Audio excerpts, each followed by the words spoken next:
Olá, seja muito bem-vindo. Mais uma vez, é muito bom estar em sua companhia. E a partir de agora, você acompanha comigo as notícias do Brasil e do mundo. E eu começo essa edição falando de infraestrutura. Olha só, o investimento nas rodovias federais pode alcançar 30 bilhões de reais em 2023. E nesse valor estão inclusos, recursos públicos e também privados.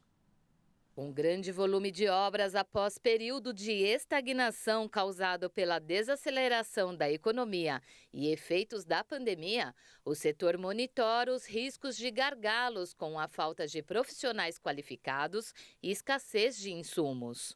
A maior parte dos investimentos, quase 20 bilhões de reais, virá do orçamento do Ministério dos Transportes. O Departamento Nacional de Infraestrutura de Transportes tem a missão de contratar empreiteiras para realizar a recuperação e conservação da malha rodoviária que administra. A conta tem ainda outros 11 bilhões de reais que grandes grupos de concessionárias planejam investir neste ano, estima a Associação Brasileira de Concessionárias de Rodovias. Este montante, que abrange as rodovias ligadas à entidade, supera o valor histórico alcançado há 10 anos, de 10 bilhões e 700 milhões de reais. A alta demanda por insumos e mão de obra parte especialmente de 17 contratos celebrados no triênio 2020-2022. 7 são de concessões federais, com prazo de 30 anos, que somam investimentos de 48 bilhões e 800 milhões de reais, parte importante concentrada nos primeiros anos.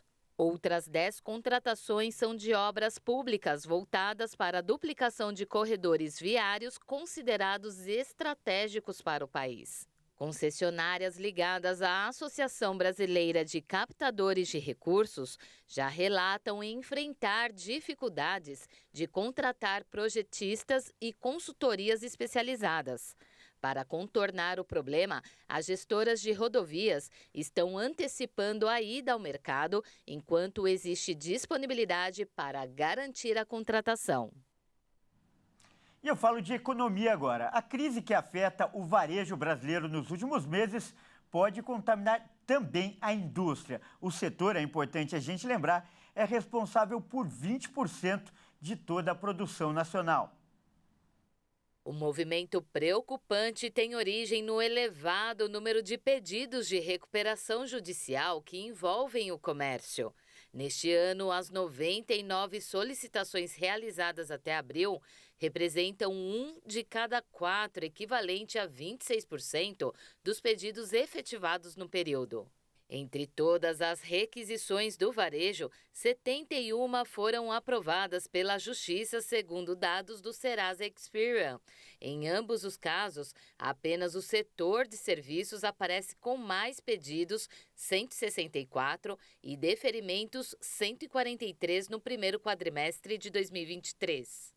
Os dados mais recentes do IBGE mostram que a situação da indústria já é preocupante, com o segmento em nível 2% abaixo do registrado em fevereiro de 2020, o último mês sem o impacto da pandemia de coronavírus na economia nacional. Em abril, a queda de 0,6% da indústria interrompeu a alta apurada em março, quando o segmento cresceu pela primeira vez após acumular queda de 0,6% entre dezembro e fevereiro, 3 meses consecutivos de perdas no setor.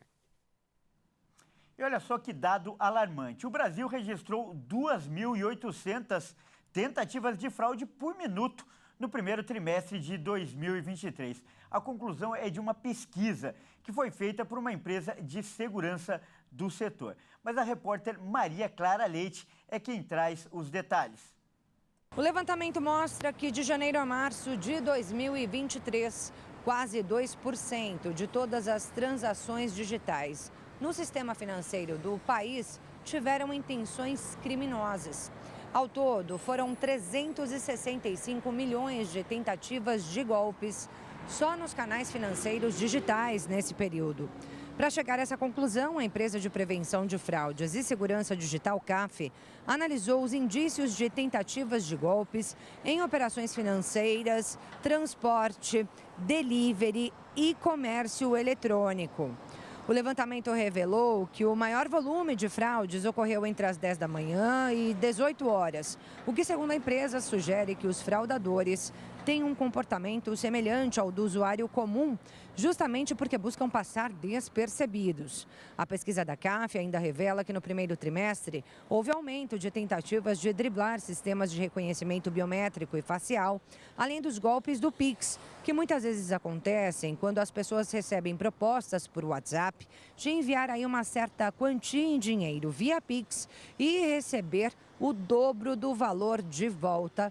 Mas é claro que isso não acontece. Infelizmente, a gente sabe que muita gente cai nessa em outras modalidades do golpe do Pix. Por isso, nós estamos aqui trazendo esse alerta para que as pessoas fiquem atentas para não caírem nesses tipos de golpes. E agora eu trago os destaques internacionais. O Produto Interno Bruto de Portugal cresceu 2,5% no primeiro trimestre de 2023 em relação ao mesmo período do ano passado. As informações são do Instituto Nacional de Estatística. O resultado mostra desaceleração ante o quarto trimestre de 2022, quando a economia do país teve expansão anual de 3,2%. O saldo da economia portuguesa no primeiro trimestre deste ano compara-se com o primeiro trimestre do ano passado, que foi um ano em que a economia teve um desempenho bastante positivo. E o crescimento em cadeia também é outro indicador de grande confiança na atividade econômica, de acordo com o Instituto Nacional de Estatística do país. O INE verificou uma aceleração das exportações de bens e serviços e um abrandamento das importações de bens e serviços, ambas acima do que se tinha verificado no trimestre anterior. A balança comercial permaneceu positiva no primeiro trimestre, com um aumento das importações em 8,7% e as exportações em 13,3%, e cada vez mais o país incorpora mais conteúdo nacional nas exportações. A economia portuguesa tem demonstrado que tem um grau de resiliência grande, e é esse entusiasmo nos múltiplos setores que pode ascender para crescimentos acima das expectativas. E olha só, o líder conservador grego, Kyriakos Mitsotakis, prestou juramento para o cargo de primeiro-ministro nesta segunda-feira.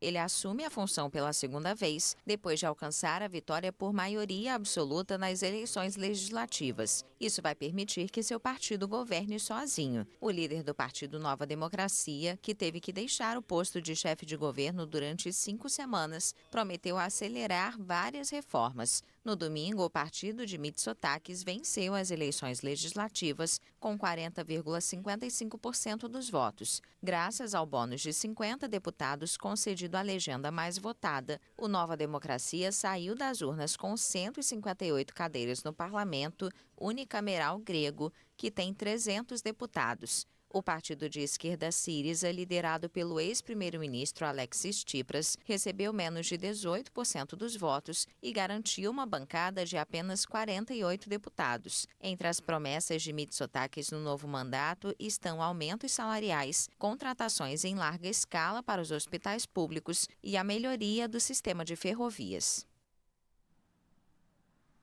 Bom, é isso aí. Essa edição fica por aqui. Eu agradeço muito pela sua companhia e convido a continuar ligado em nossa programação. Até mais.